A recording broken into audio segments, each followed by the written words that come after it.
Assalamualaikum warahmatullahi wabarakatuh. Hai teman-teman semuanya, selamat datang dan selamat bergabung ya di channel ini.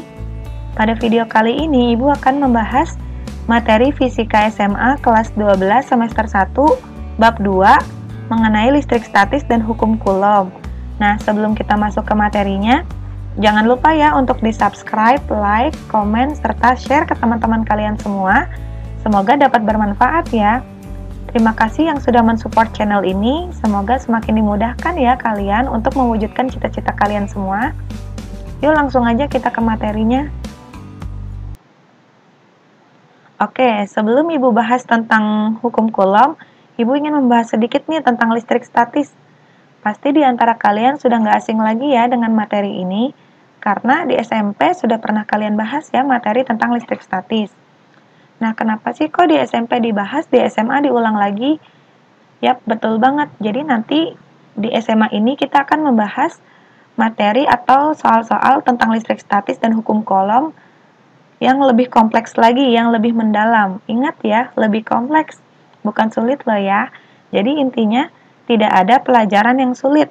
Insya Allah semua pelajaran itu mudah, asalkan kita mau mencobanya atau mau mempelajarinya dan mau memahaminya. Jadi jangan dia aja yang dipahami ya, tapi fisika juga perlu loh kalian pahami. Hehehe, bercanda deng. Jadi intinya, belajar fisika itu bukan cuma sekedar menghafal rumus saja ya. Kalau misalkan kita menghafal rumus, paling sehari 2 hari kita juga udah lupa lagi tuh sama rumusnya. Tetapi fisika itu hakikatnya adalah pemahaman konsep. Jadi kalau kita sudah paham konsepnya, insya Allah kita menjumpai soal apapun, insya Allah kita bisa memecahkannya. Jadi misalkan, oh kalau soal ini caranya seperti ini, oh kalau soal ini caranya seperti ini. Jadi kalau kita paham konsep, insya Allah materinya akan melekat lebih lama di memori kita ya. Seperti itu. Nah, demikian intermezzonya ya. Sekarang kita lanjut ke materinya nih. Oke, sekarang Ibu mau tanya, apa sih perbedaannya antara listrik dinamis dan listrik statis? Yap, betul banget. Sudah pernah Ibu bahas ya pada video sebelumnya. Jadi kalau listrik dinamis, dia membahas muatan listrik yang mengalir atau bergerak. Nah, listrik dinamis ini dibagi menjadi 2 macam, yaitu rangkaian arus searah dan rangkaian arus bolak-balik. Atau ada juga yang menyebutnya rangkaian arus DC dan rangkaian arus AC. Nah, kalau listrik statis, kita lihat saja ya dari kata-katanya itu statis. Statis itu berarti tidak bergerak atau diam atau tetap. Jadi, listrik statis atau elektrostatis, dia membahas muatan listrik yang berada dalam keadaan diam atau tetap atau statis. Kemudian, menurut Benjamin Franklin, muatan listrik ini juga memiliki beberapa sifat loh. Yang pertama, muatan listrik digolongkan menjadi 2 macam, yaitu muatan listrik positif dan muatan listrik negatif. Nah, seperti yang sudah kita ketahui sebelumnya ya, dalam pelajaran kimia kan ada proton, neutron, dan elektron. Nah, kalau proton itu yang bermuatan positif, neutron yang bermuatan netral, dan elektron yang bermuatan negatif. Nah, sebuah benda dikatakan muatannya positif apabila benda tersebut kelebihan proton. Nah, sebuah benda juga dikatakan bermuatan listrik negatif apabila benda tersebut kelebihan elektron. Nah, sifatnya yang kedua, muatan listrik yang sejenis akan saling tolak-menolak, dan muatan listrik yang tak sejenis akan tarik-menarik. Nah, ini konsepnya sama seperti magnet ya. Magnet kan gitu juga ya, kalau misalkan utara dan selatan kita dekatkan, kutub utara dan selatan kita dekatkan, maka magnetnya akan tarik-menarik. Tetapi kalau sejenis selatan-selatan akan tolak-menolak. Nah, hal ini berlaku juga nih pada muatan. Jadi ketika muatan listrik sejenis didekatkan ya misalkan seperti ini positif-positif, maka dia akan menimbulkan gaya tolak-menolak nih, arahnya saling menjauhi ya, keluar. Tetapi kalau muatan listrik tidak sejenis didekatkan, misalkan kayak positif-negatif atau negatif-positif, maka dia akan menimbulkan gaya tarik-menarik dan arah gayanya ke tengah, seperti ini ya. Nah, hal ini sesuai dengan percobaan seperti ini. Mungkin kalian juga udah pernah di SMP nih melakukan percobaan ini. Jadi, ketika penggaris kita gosokkan ke rambut beberapa saat, kemudian penggaris itu kita dekatkan ke potongan kertas, maka potongan kertas tersebut akan ketarik ke penggaris ya. Nah, kenapa sih hal ini dapat terjadi? Yap, betul banget. Jadi awalnya kan kertas dan penggaris itu muatannya netral ya. Jadi jumlah muatan negatif dan positifnya itu sama. Tetapi ketika penggaris itu digosokkan ke rambut, maka elektron dari rambut itu pindah ke penggaris.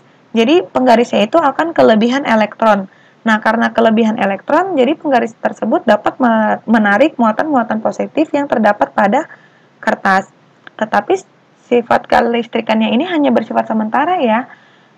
Karena kan namanya listrik statis. Jadi dia tidak ada muatan yang mengalir, hanya berpindah tapi tidak mengalir ya. Jadi sifatnya hanya sementara. Jadi kalau misalkan sifat kelistrikannya hilang, maka kertas tersebut akan jatuh ke tempat semula seperti itu. Semoga dapat dipahami ya materi tentang listrik statis. Oke, sekarang kita lanjut ke materi berikutnya ya, yaitu tentang hukum Coulomb. Hukum Coulomb menyatakan bahwa besarnya gaya tarik-menarik atau tolak-menolak antara dua benda bermuatan listrik berbanding lurus dengan muatan masing-masing benda dan berbanding terbalik dengan kuadrat jarak antara kedua benda tersebut. Jadi secara matematis bisa ditulis seperti ini ya. Kan dibilang tadi gayanya itu berbanding lurus. Kalau berbanding lurus berarti gayanya itu berbanding lurus itu berarti sama-sama di atas, berbanding lurus dengan kedua muatan berarti Q1 kali Q2, dan berbanding terbalik dengan kuadrat jarak berarti dibagi dengan R kuadrat. Jadi gaya Coulomb itu sama dengan F sama dengan K Q1 dikali Q2 per R kuadrat. Nah, agar kalian gampang mengingatnya, kalian bisa mengingatnya seperti ini. Jadi F sama dengan kakiku retak-retak atau kakiku lari-lari. Terserah kalian sih ya, gampangnya mau yang mana biar gampang ingatnya. Nah, F di sini adalah gaya tarik-menarik atau tolak-menolak. Dilihat dari mana sih kok dia tarik-menarik atau tolak-menolak?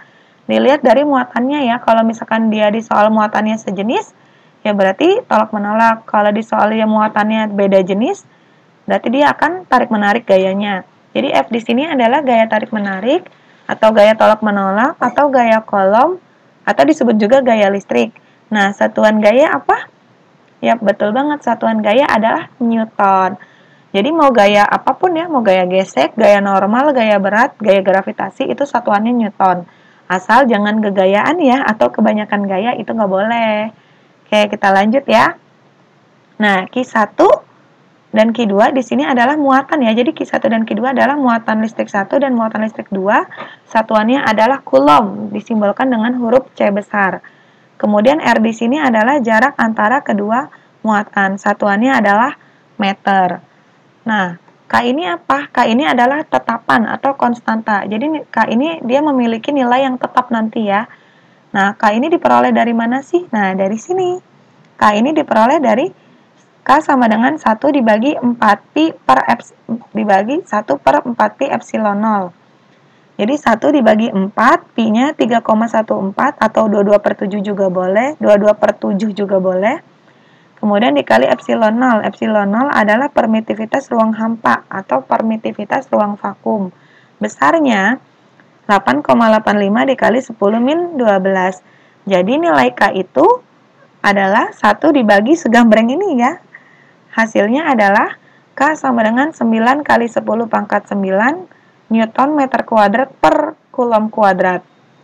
Jadi misalkan nih, kalau misalkan di soal nilai K-nya itu nggak diketahui, tapi kalian harus sudah tahu ya bahwa nilai K-nya itu pasti segini, pasti 9 dikali 10 pangkat 9, ya sudah tetap. Jadi mau di soal apapun nilai K-nya pasti segini, 9 kali 10 pangkat 9. Diingat-ingat ya teman-teman. Nah, untuk mengerjakan soal hukum Coulomb, langkah pertama yang kalian harus pahami adalah ini, konsep muatan listriknya ya. Jadi, kalau misalkan muatan listriknya sejenis, ingat gaya Coulomb-nya akan tolak-menolak. Kalau muatan listriknya tidak sejenis atau beda jenis, maka gaya Coulomb-nya akan tarik-menarik. Nah, ini adalah konsep awalnya. Kalian harus pahamin ini dulu, agar nanti ke depannya menjadi lebih mudah ya untuk menganalisis soal hukum Coulomb. Nah, di sini juga ada catatannya nih. Jadi, min plus pada muatan tidak ditulis pada perhitungan. Jadi misalkan gini, kalau misalkan di soal diketahui misalkan ya Q1-nya itu sama dengan min 5 Coulomb. Nah, nanti dalam perhitungan, min-nya itu tidak diikutkan. Jadi yang diikutkan hanya angkanya saja. Jadi min dan plus pada muatan itu hanya menunjukkan arah gayanya saja ya. Jadi min plusnya itu hanya membantu kita untuk menentukan arah gayanya aja, apakah tarik-menarik atau tolak-menolak. Tetapi di soalnya min dan plusnya itu tidak diikut sertakan ya. Jadi nanti kalau di soal yang kita masukin hanya angkanya saja. Oke? Semoga dapat dipahami dengan baik ya teman-teman penjelasan dari Ibu tentang hukum Coulomb. Oke, kita lanjut ya ke konversi satuan. Nah, di sini sudah Ibu cantumkan beberapa konversi satuan ya. Mungkin beberapa dari kalian sudah ada yang familiar dengan beberapa satuan yang ada di tabel ini, seperti kilo, desi, senti, mili ya. Nah, pada pembahasan hukum Coulomb, nanti satuan yang akan sering kita gunakan adalah ini, mikro. Simbolnya seperti huruf M ya. Nah, besarnya adalah 10 min 6. Nah, ini Ibu contohkan dulu ya. Di sini ada 2 mikrokolom. Jadi 2 mikrokolom itu sama dengan berapa kolom sih? Nah, kita lihat nilai mikro itu berapa? 10 min 6. Jadi bisa kita tulis 2 mikrokolom itu sama dengan 2 dikali 10 min 6 kolom. Nah, di sini juga ada contoh lain nih. 5 M watt. Nah, M besar ini apa sih? Kita lihat di tabel ya. M besar ini adalah mega. Jadi 5 megawatt itu sama dengan berapa watt? Kita lihat mega itu besarnya berapa sih? 10 pangkat 6. Jadi 5 megawatt bisa kita tulis sama dengan 5 dikali 10 pangkat 6 watt ya. Nah, untuk satuan-satuan yang lainnya bisa kalian pelajari sendiri, bisa kalian baca sendiri ya. Jadi nanti apabila di soal fisika kalian menemukan satuan-satuan yang lain yang terdapat pada tabel ini, jadi kalian sudah paham untuk mengkonversikannya ya. Nah, untuk tipe soal hukum Coulomb itu banyak macamnya. Ada yang hukum Coulomb untuk muatan segaris, ada soal hukum Coulomb untuk muatan tidak segaris. Jadi kalau untuk tidak segaris, nanti soalnya itu muatan-muatannya membentuk segitiga. Dan juga ada soal hukum Coulomb yang disajikan dalam bentuk grafik. Nah, untuk soal hukum Coulomb-nya akan Ibu jelaskan di video berikutnya ya. Nanti linknya insya Allah akan Ibu cantumkan di bawah ini. Jadi kalian tinggal klik saja, oke? Nah, terima kasih ya sudah menonton sampai akhir video ini. Semoga dapat bermanfaat. Sampai jumpa lagi di video berikutnya. Assalamualaikum warahmatullahi wabarakatuh.